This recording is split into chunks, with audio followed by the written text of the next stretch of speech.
Watulo Samoa Entertainment TV, mai Samoa le nei fo yeso fo.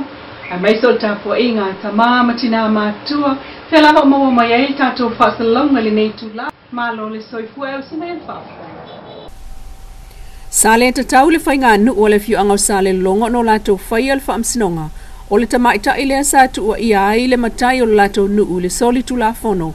E so o tanga ile tau mawhai e whai se whainga ainga whaamalosi. Ma lea tamaita ai. E manatul whaamsino le whaamsinonga maulunga. O le ngā luenga le nā leo leo wa iai lo lato to mai whaapitoa e whai al suenga. Peitai o le whai unga le whaamsinonga. Wa iai le tātou kopi. Na mori ma waile pule nu o sale longa. Na lato wa amil te maita ilea, mai o ana whaamatalanga u mai pepelo e le moni. O se vaenga le nao le moli ma wale pulenu o sa le longa le whaamsinonga e langolango ai i tū le lei o le lato matai.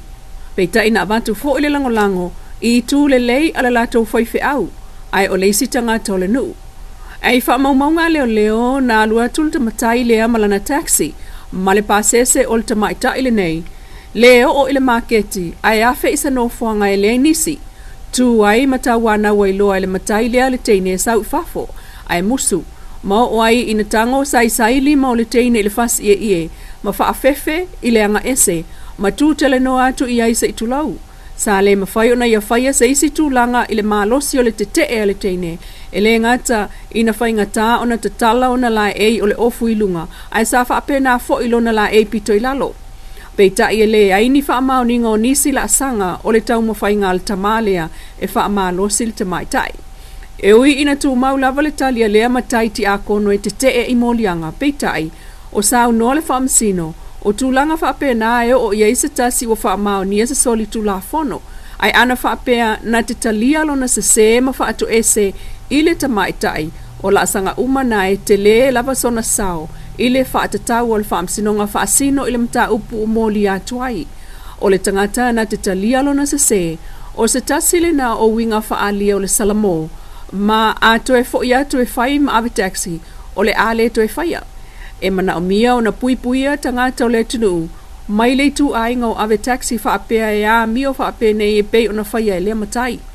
Matau nu uai le whaamsinonga, ilana whaai unga, e ave sales fu valu masina i tu le leo le ave taxi e au fiai ma le whaato a o atu lea i se whaamasinonga ava ese le ono masina ona e mauele ngase le pipisi ma avatu iai e le whaamasinonga lona whaasalanga e se fulu valu masina e tu li whalpuipui ua sili ai nei ma le vaiaso talun a mata tu li whaasalanga o le matai ma polo a ia le whaamawina o lona suafa ilunga o le lisi o tangata ua whaamaonia soli tu la fono whaapea.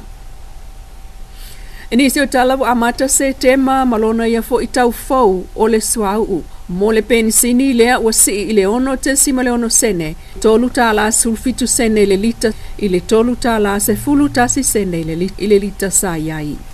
O le kiso e tasi te sima le valu sene le ua si iai lona tau. Ua tolu tala alua fitu i le lita, mai le tolu tala alua lima sene sa iai le lita. Ai o le kalasini le ua paulo na tau i le tasi te sima le valu sene. Ua lua tala valu ono sene i le lita, mai le lua tala valu sene i le lita sa iai.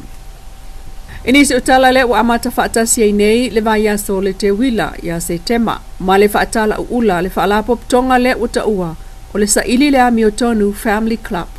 O le whaasaili ngā tupe lea o le lulu ma ona whaailonga pito ilunga e malu te manu malo ai i le kesi o lauta avale se lautala ma pepa tala o loa se lautala ma isi whaailonga e lua so o atu iai o tā mafa o whaali e le sui o le pulenga o lea whaasaili ngā seleni ar kalapu o le saili le ami o tonu o seleni e maua o le afso soani lea i le saa ilia o le ami o tonu ma tā upolo ave iai le lato whaamuamua o le lulu e sei i le aso tolu se fulu o se tema.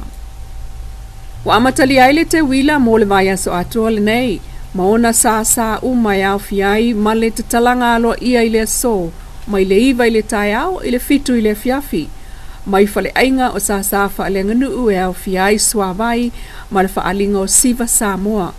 O le salulo le vai aso nei ma le se fulu i le tai au o whaalinga masani ai tau le ono i le fiafi ai o le aso lulu foi le whaalinga mua o le Digicel Miss Samoa le e whaala wiloa alo ia i le tunuu ma le whaalinga o sarong, pule tasi, ma le vaenga fau o le tauvanga o le popo. O le aso tofia so ai o le whaalinga maasani le el fau.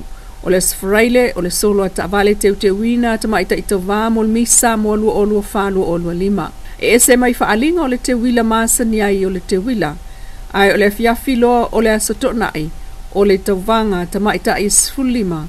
E whaia i le whalita alo i tona i mato. Ma whaapale ai le o le amanu malo mo le nufo le misa mo lua olua wha. Lua olua lima e sui tūlanga mai i le fionga moe moana swanki o vea nei ma Miss Pacifica. Ua malolo ai le fono al palemene mo le tolu vai aso ina ua pasi ai le whaitaunga whaalua o lana mta upo le pili teu o le tula fono tau whaavae le ana ngā pāti ai le vai aso taluai. Mai tau wina o se mta upu na si ei fo ila au ngā whaipule o i tū malo SS na lato wāmana i alfa atalanoi no lea teu ngā tāua o le tula fono a Samoa. O tula fono lu o lua whao whanua mswafa u whase atu i le iluina ma teuina e komiti o mata upu tau pālota ta sanga mtofinga wha vai ma tu ina mai i le fono o lumanai. O le aso lua sulfao se tema le ai toi fono e le palemene mo le mta upu o ta ua ilunga. Se tau tua le na lau Samoa Entertainment TV mai Samoa le nefo iaso e wha moe le lofo le tua tātou tui whiro e fo iaso atai au se wha poponga ai ma whaftai tuai i le Wendy's Design mai funga lei mo le wha la e.